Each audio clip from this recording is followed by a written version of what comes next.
Okay. So, do people see me? This is the good question. Am I live? Because I had a seven. I was doing shtick for 7 minutes, and I was pretty good, to tell you the truth. I thought I was pretty brilliant, and that's just not the voices in my head. So I'm gonna see if I can act. Okay, so I am live.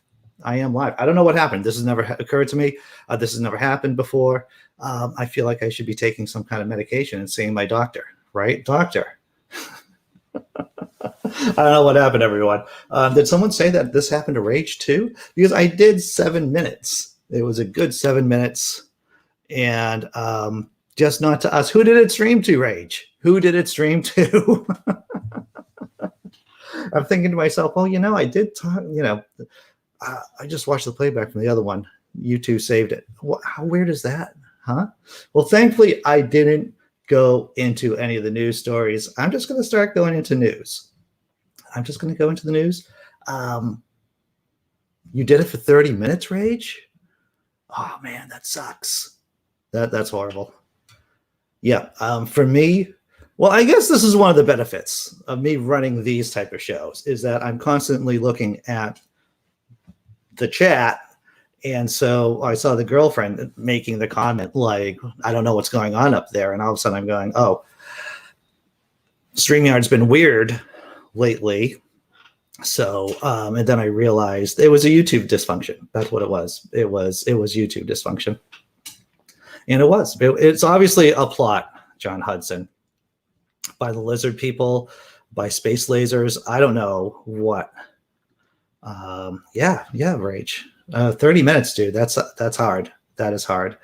Once again, everyone, I hope people find their way to this show from the other show. I guess. So what are we going to be talking for news stories? Yeah, here I am. I don't know what happened. I was told by StreamYard the broadcast was going just like it normally does. And then nothing. I mean, well, they don't want critical thinking and laughing. No. So thanks for following me over here, everyone. I guess since we're running late, I'm just going to start the news stories, right? And now I'm blurry? How can I be blurry? All right, I look pretty clear on the screen, on my screen. And now I'm better, right? Sometimes when I move around frantically, the camera gets confused. All right, let's do first fun story. This is a fun story. We're going to talk about some not fun stories, but the first article is pretty cool. It has to do with marijuana. Drug sniffing dogs forced into early retirement as recreational marijuana becomes legalized. That's right. Many police dogs can stop being part of the problem. And they can retire with their handlers. A lot of handlers are adopting their animals, are adopting their dogs. But dogs that are being used to sniff out, or were being used to sniff out marijuana in these states that's now legal, well, a lot of them are retiring. Links. Oh, I can't even say links are in the description because I had to make this show really fast if you're just tuning in.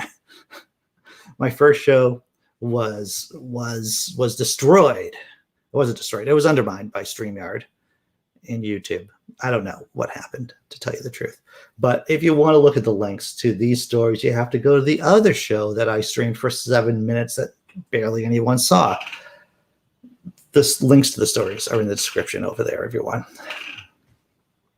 As Virginia prepares to legalize adult possession of up to an ounce of marijuana on July 1st, drug-sniffing police dogs from around the state are being forced into early retirement, following a trend in other states where legalization has led to canines being put out to the pasture earlier than planned. In Virginia, the rush to take the marijuana detecting dogs out of service began even before lawmakers voted last month to accelerate the timetable for legalization.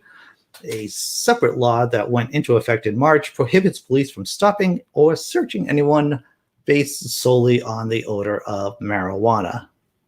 Good news.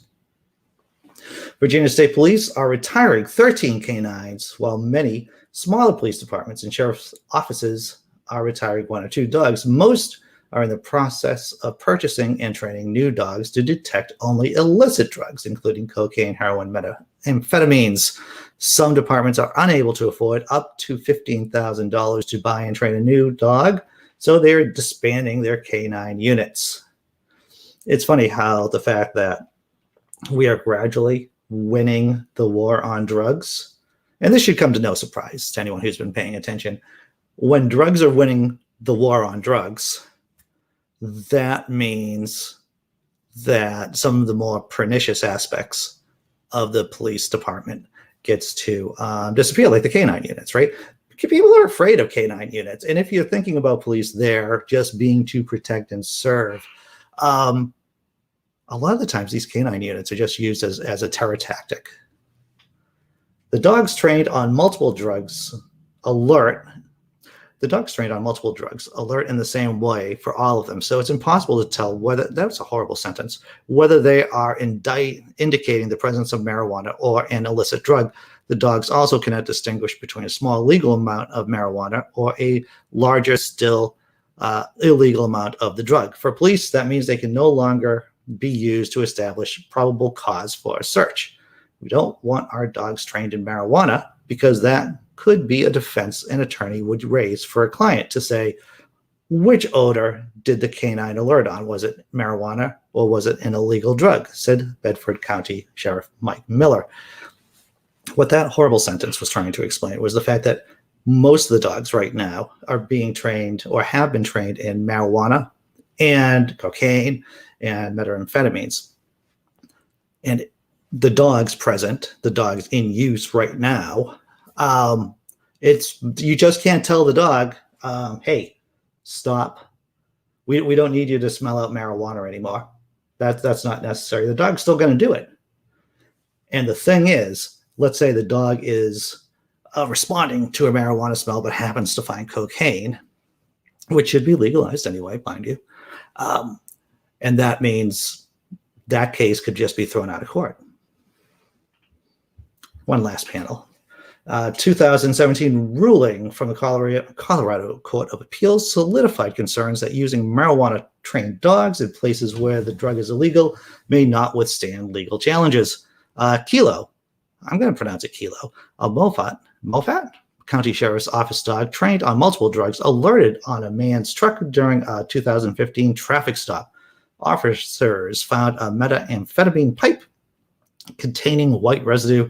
The court found that the dog's alert was not a reliable indicator of illegal activity because the dog could not differentiate between marijuana and an illegal drug. The court overturned the man's drug possession conviction, finding that the police did not have grounds to search his truck.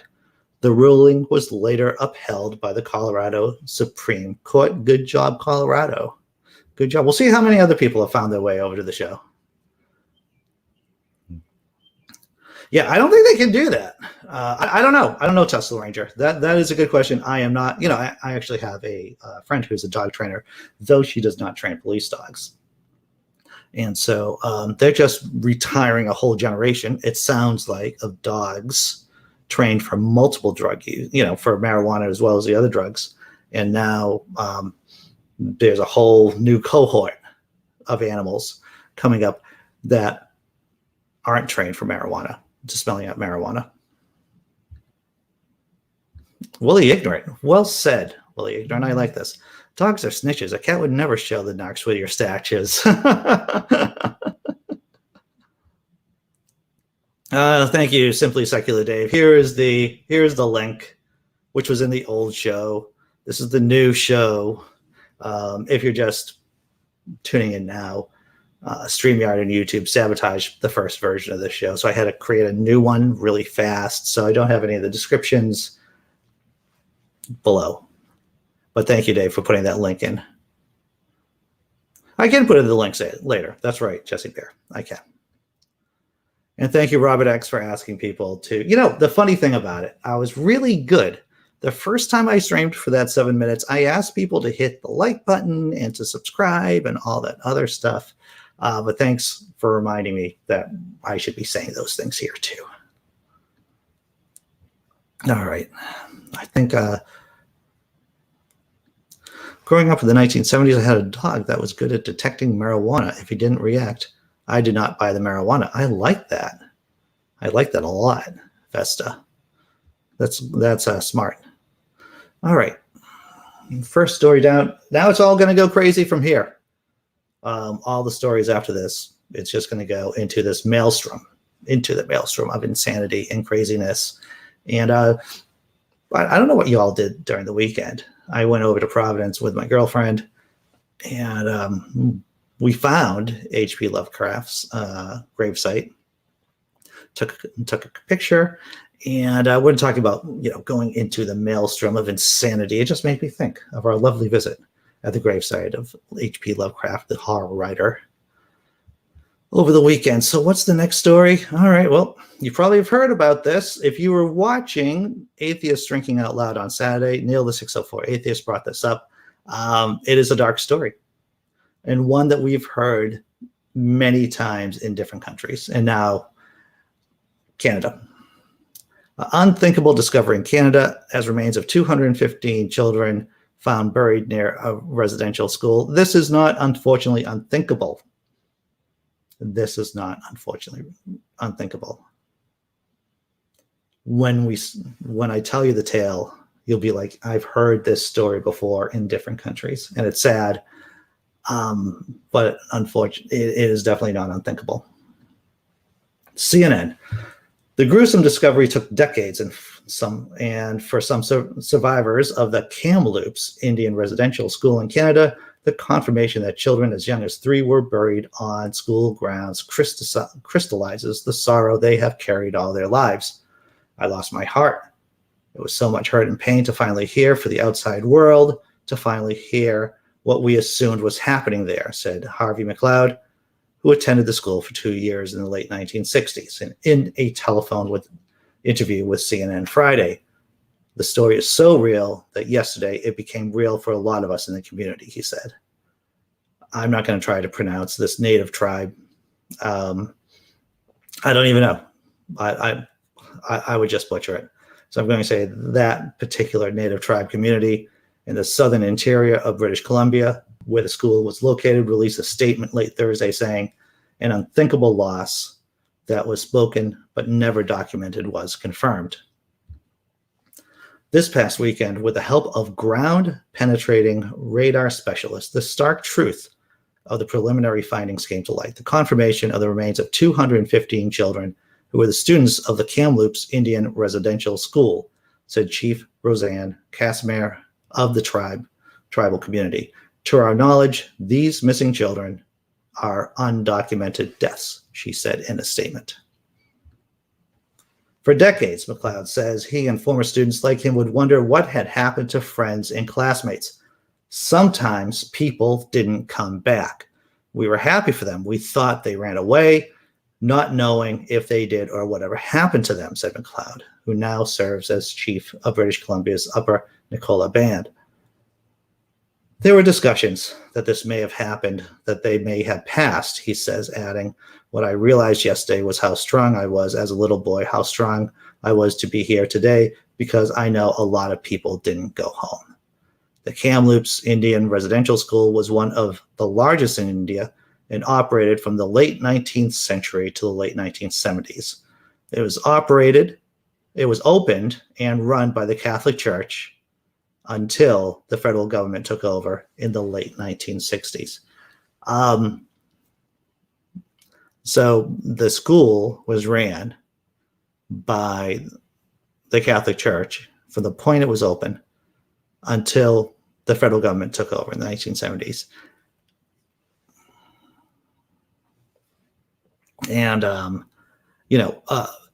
for those of you who aren't acquainted with the schools, they are basically, and they're basically there to try to quote unquote, I'm not going to sugarcoat it. It's just to try to make people white or try to immerse them into civilized culture. I think that's what they would say at the time. And it's barbaric. It was barbaric practice, taking children away from their families, trying to make them in the image, trying to get them to be able to operate within society. Terrible stuff. In 2015, Canada's Truth and Reconciliation Commission released a report detailing the damaging legacy of the country's residential school system. Thousands of mostly Indigenous children were separated from their families and forced to attend residential schools. The report detailed decades of physical, sexual, and emotional abuse suffered by children in government and church-run institutions. In an interview with CNN, Carolyn Bennett, Canada's Minister of Crown Indigenous Relations, says this revelation speaks to all Canadians about a very painful truth and a horrific chapter in Canadian history. This is the reason why 5 of the calls to action in the Truth and Reconciliation Commission wanted us to deal with the missing children and the unmarked graves, because they knew there was much more than what they had been able to ascertain in the hearing, said Bennett. The commission recommended 94 calls of action as remedy and healing. Indigenous rights groups says very few of them have been acted upon, including the need for health and educational equity between Indigenous and non-Indigenous children. As was documented by the Truth and Reconciliation Commission, many of the children in residential schools did not receive adequate medical care, and some dying prematurely of diseases like tuberculosis. The commission states more than 4,000 children died while at residential schools over a period of several decades, but the final commission report acknowledges it's impossible to know the true number. And the thing is, we wouldn't have known about all those children unless there was ground-penetrating radar on the grounds of the residential school that found their bodies. All right, I'm going to check out Tesla Ranger. True. Christians sure are lenient when it comes to their own people, outsiders, not too much. Well, you know, that's the insidious nature of tribalism, isn't it? Right? When Christians ask me, when they approach me and ask me how I can be moral without God belief, I'll say God is not something that helps people to be moral. It is an impediment. It is an impediment from feeling compassion for people who don't look like us. Yeah. Here it is, John Hudson. Children were put to work in these schools assembling trinkets for white man's profit. There was a truth, as the article said, there was a Truth and Reconciliation Commission. I guess it was in 2015, but obviously there's a lot more work to be done. Jesse Bear. I'm just going to catch up with the chat. And thank you for Sammy Jenkins for putting that link in.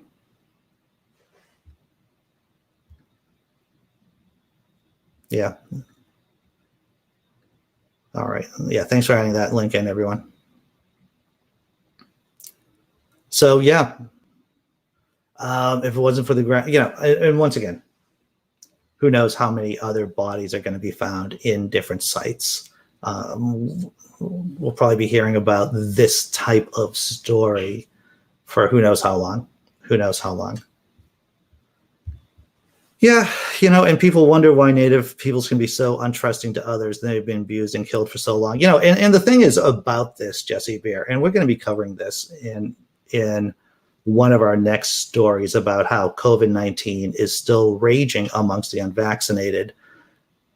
Those groups who do not trust the government for good reasons, they are the ones, those people who've decided not to be vaccinated. Like within the Black community here in the States, the COVID is still running rampant there. Simply Secular Dave says, unfortunately, this is not the first documented case of abuse resulting in death of the Native population in Canada. This one seems to be particularly horrible indeed. Yeah. All right. So let's try to I'm going to do the halftime show try to collect myself, kind of center myself before we go into the next couple of stories, everyone.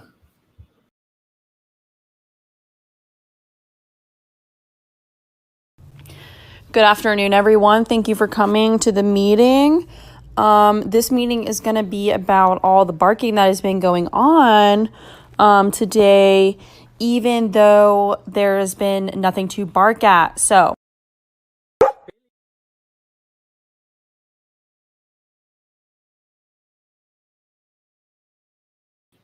All right, dog mating with laptops. so why do I do comedy along with the news stories? It's because of that. You see we cover a news story that's so horrible. I think a bit of humor just to like be able to muddle through this, right? Because we're skeptics and humanists. We do want to know these things, but there is a burden. There is a burden with knowledge. And if you don't have comedy in there to alleviate the burden, it's tough. That's what it is, everyone. It is tough.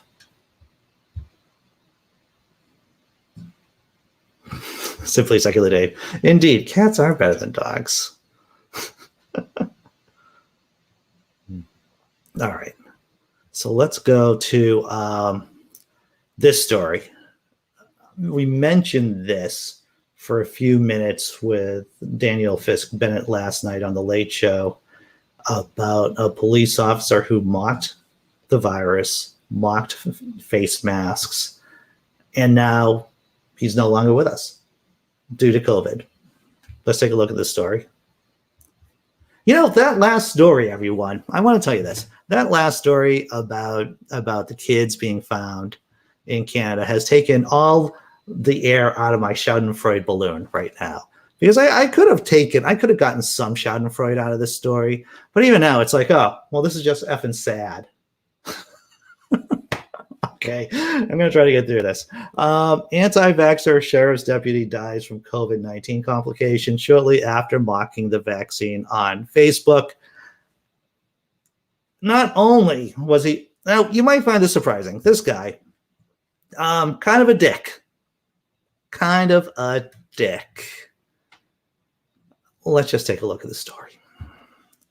A Colorado sheriff's deputy died from COVID-19 complications shortly after sharing a string of anti-vaccination posts on his social media, according to Mail Online. Daniel Duke Trujillo, that's how I'm pronouncing his last name, everyone, 33, died on Wednesday with his family by his side, Denver's sheriff deputy said on Twitter. 3 weeks before his death, Trujillo had updated his Facebook profile picture to include a border that read, "I have an immune system." I'm sorry. I felt I had to say that because it's so idiotic. It's like, yes, sir, we all have immune systems. But just because you have an immune system doesn't mean you're immune to the virus. I don't care if you've had your vaccine, read another profile picture border included on a now deleted Facebook post from April, the paper reported. He shared an Instagram post in July 2020 that suggested he refused to wear masks, according to a screenshot shared by Mail Online. Before you shame me in public for not having a mask, ask yourself one simple question, the post said. Will the mask stop an uppercut? And for those of you in he's threatening physical violence there. Denver Sheriff Elisa Diggins announced that his passing would be considered a line of duty death on Thursday evening, the Denver Channel reported. I don't know if that's really true. A line of duty death?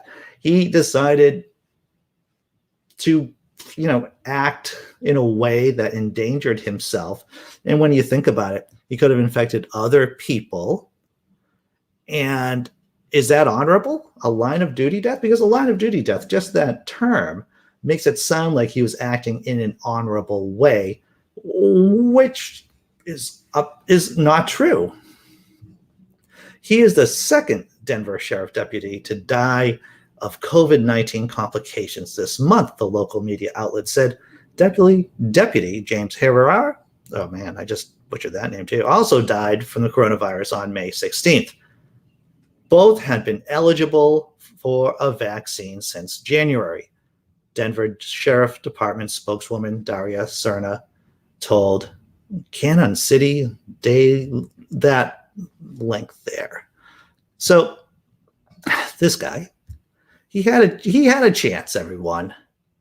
He had a chance since January to get the COVID-19 vaccine. He decided not to. He decided to endanger himself and the people around him, and now he's dead. And to tell you the truth, that's what we call an anecdotal piece of evidence. And that's going to dovetail into our next story about how the virus is still raging amongst the unvaccinated in the United States of America. But first, before I get into that story, I'm going to check out and see what's going on in the chat. Oh, Sammy, it's true. Dumb and violent and a cop. Dumb, violent, and a cop in the United States of America. Who would have thought that would happen, right? Yes, Tesla Ranger. In other words, the cop is threatening physical violence in response to a perceived verbal insult. How typical.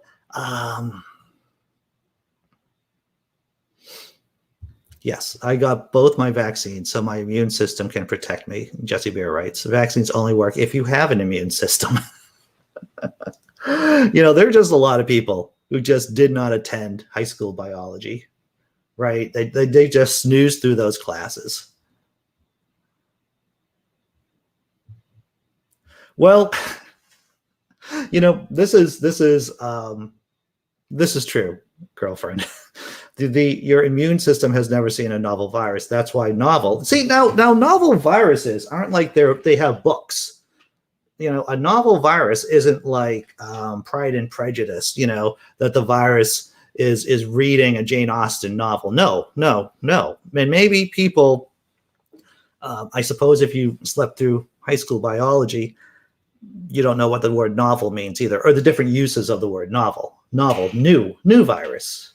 Maybe we need to just dumb down the language for some people when it comes to public health. Instead of calling it novel virus, new virus, I don't know. Weapons grade virus. I don't know what is the best terminology to create enough awareness in people. All right. Maybe you should have spent, here it is, right? Girlfriend. And I did wrestle with the dead children story. But I would say that the cop story and the numbers behind the COVID vaccination and amongst COVID running amok amongst the unvaccinated, that is a story that it was difficult. It was difficult. And Vesta points out about the residential school story is that Anglicans and Catholics also ran that. It wasn't just the Catholics. Good point, Vesta. Thank you. All right. Yeah, that's right. We should just call it like the virus. Instead of a novel virus, it's just a virus of mass destruction. I like that. I like that. Okay. So, Crypt America. If governments have to remind adults to wash their hands, it is pathetic. My time, and people have heard this story before, my time in comedy clubs and sharing bathrooms with people before the vaccine have just showed me it's like, wow, a lot of people don't wash their hands. And if you do wash your hands, if they do wash their hands, they don't do it properly. I don't know if you saw the Mythbusters episode where they test the hypothesis about hand dryers, the below the ear, about whether or not they spread germs. But if you only rinse your hands and then throw them underneath the hand dryers, you don't get rid of all of your germs on your hands. and the hairdryer will blow your germs around. However, if you wash your hands, use soap, rinse, then your hands are clean, and the air dryer will not blow germs around. So it isn't just the sake of washing your hands. People aren't washing their hands. It's the fact that only a few of them are washing their hands properly. All right. All right, so let's talk about artificial selection and the United States of America and the unvaccinated. This is from the Post, as you can see, the unseen COVID risk for unvaccinated people. Once again, when we look at the news stories, it's typically, we see numbers about the total number of hospitalizations and deaths going down. However, that is a number that combines both vaccinated people and unvaccinated people. And that doesn't tell the tale, the true story. I know this is going to come as a surprise for most of you, but there are two Americas here in the States, red and blue, vaccinated and unvaccinated. And amongst the unvaccinated right now, we see a classic example of artificial selection. The country's declining COVID-19 case rates present an unrealistically optimistic perspective for half the nation, the half that is not vaccinated. As more people receive vaccines, COVID-19 cases are occurring mostly in the increasingly narrow slice of the unprotected population. So the Washington Post adjusted its case, death, and hospitalization rates to account for that, and found that in some places, the virus continues to rage among those who haven't received a shot. It all makes perfect sense. Let's continue. The adjusted rates in several states show the pandemic is spreading as fast among the unvaccinated as it did during the winter surge. Maine, Colorado, Rhode Island, and Washington State all have COVID-19 case spikes among the unvaccinated, with adjusted rates about double the adjusted national rate. The adjusted rates of Wyoming, West Virginia, Oregon, Florida, Michigan, and Pennsylvania are slightly lower than the highest rates. Maryland, Virginia, D.C. have adjusted rates below the national average. In the region, however, lower vaccination rates in the Black community have concentrated cases there to an extraordinary degree. Before vaccines, Black people were about 1/3 of the new COVID-19 patients in Maryland and half in the district. In the latest data, Black people are just under half of the new cases in Maryland and more than 80% in the district, because there are communities, Black communities, who feel reticent about getting the vaccine.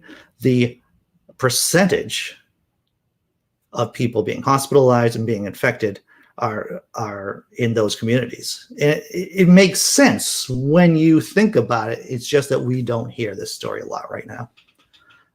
States with high death rates. In addition to cases, several states still have relatively high death rates.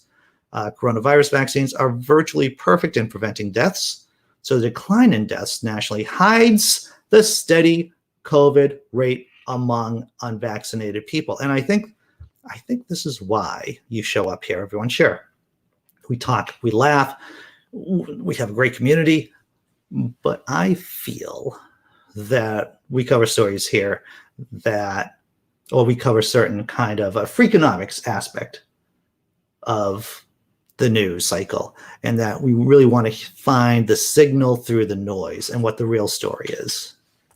Once again, coronavirus vaccines are virtually perfected in preventing deaths, so the decline in deaths nationally hides the steady COVID death rate among vaccinated people.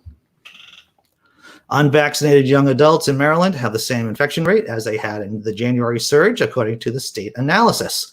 Even worse, the risk of hospitalization among the infected has more than doubled, possibly because of the widespread coronavirus variants, said Ted Delbridge, executive director of the Maryland Institute for Emergency Medical Services Systems. Washington State has been publicizing the extreme threat of hospitalization for unvaccinated people. It said unvaccinated seniors are 11 times more likely to get hospitalized than seniors who got the shot.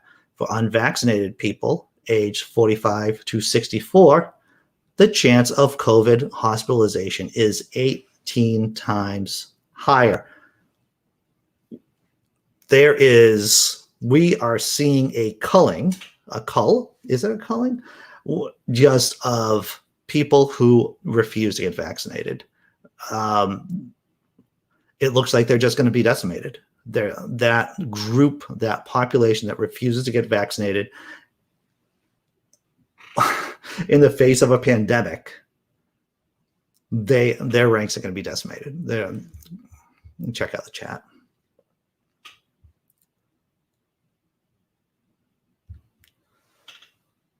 I thought it did sound like a joke, or it sounded satirical to me, Crypt America. Some religious people think that if they get the vaccine, it will change their DNA so much Jesus will not accept them to heaven. I wish it was a joke. It does sound something that would be in The Onion or in my own blog, Laughing in Disbelief.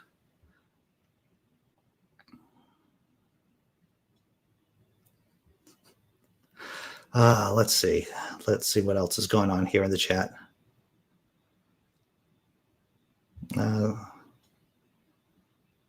Let's see. Scapegoat Iscariot. Stupid, violent cops getting rewarded for their stupidity. Problem.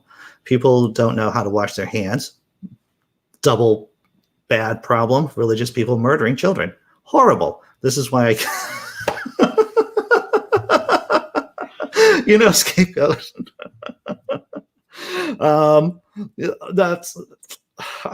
Thank you for making me laugh. I mean, I don't even know if that was supposed to be funny, but I understand your conundrum. I understand your conundrum. It's difficult to find people, just for friends, right, who share the same viewpoint. But to find romantic partners, it's tough. It is tough. Let's see. Now, this is interesting. I keep paper towels in my backpack so I don't have to use the hand dryers. Half for the germs and half for the noise. I understand that, Jesse Bear. That's smart. That's smart. Oh, thank you, girlfriend. Only 14 likes, though. Please hit the like button. I just want to thank everyone, by the way, who is here. Those of you who are here, thanks for showing up. The first show went off the rails. The first 7 minutes, StreamYard didn't stream to YouTube. And so I feel like I've been playing catch up since then. Here it is. Thank you, Sammy Jenkins. The unseen risk for the unvaxxed story. This is not going to change anytime soon. We've talked about trying to get people vaccinated through incentive systems, right? Through Vax-A-Millions, the lottery in Ohio, which has had some success, through the lottery system, I believe, in Maryland and New York State too. However, let's face it, the hard facts are more than likely at least 20% of the United States population is not going to get vaccinated. There may be certain areas in this country that will get herd immunity, but there'll be other areas that will never get herd immunity the way things are going now. All right. For a short time, I dated a nominally Christian gorgeous girl. I broke up with her when I went to her bathroom and noticed that her washcloth was balled up and smashed in the corner. Yeah, I can see that. Yeah. Yep, extraordinary claims require extraordinary evidence. Thank you, Carl Sagan. It's these things that you learn as a kid, right? For me, I learned so much from watching the original Cosmos when I was like maybe 13 years old. All right. If you have to pay someone to save their own life, don't let them die. Well, the thing is, right, and here's the problem, Ox, and I'm sure that you've heard this argument before, is that every single unvaccinated person is a petri dish for the virus to mutate in, right? And let's face it, there have been worse viruses than what we have right now. And possibly, if the virus mutates into something worse, much worse, then we could be back at square one again. That's what my concerns are. All right. Wow. Crypt. Oh, well, thank you, Crypt America. This is a great channel. I'm glad I found it. I try to do a lot of things on this channel. The daily, the Disappointed Cat morning show, Monday through Friday, 9 a.m. The open room at 10 a.m. Atheist Drinking Out Loud once a month, sometimes twice a month. Neil wanted to do it twice this month, which was good because I like drinking. And of course, the Late Show. And then we do I keep active here, but I appreciate it. Thank you for the kind words. Okay, so wow, it's 9:52. I'm going to do the last funny bit. Is it cat related? Yeah, it's cat related, everyone. And then we're going to put a bow on this show.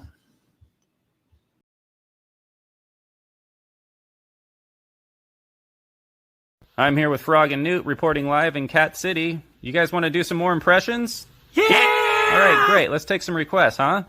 Yeah! Okay, great. Frog, let's start with you. Al Pacino. Hooah! Okay, great. All right, Newt, you got a request to do Trump. Nah. Fair enough. He's old news. Yeah! That's all right. Sorry, everyone. They're not monkeys. They're cats. They'll do what they want to do. Yeah! All right, let's see. What else did you guys ask for? Oh, Froggy, do Christopher Walken. Meow. Not bad. All right, Newt, you want to come down and do your Christopher Walken? Meow. Meow. Really good, guys. Okay, Matthew McConaughey. Ha. All right. All right. Okay, Macho Man Randy Savage. Oh, yeah! Old school. All right, Samuel L. Jackson. Motherfucker. Okay, we cheated on that last one. Send us more suggestions. Ha!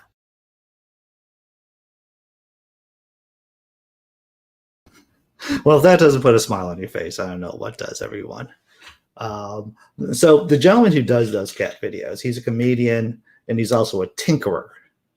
So he made a little cardboard cat city in his home, and he makes these great little videos of his cats just being cats in their cat city. You want a kitty city?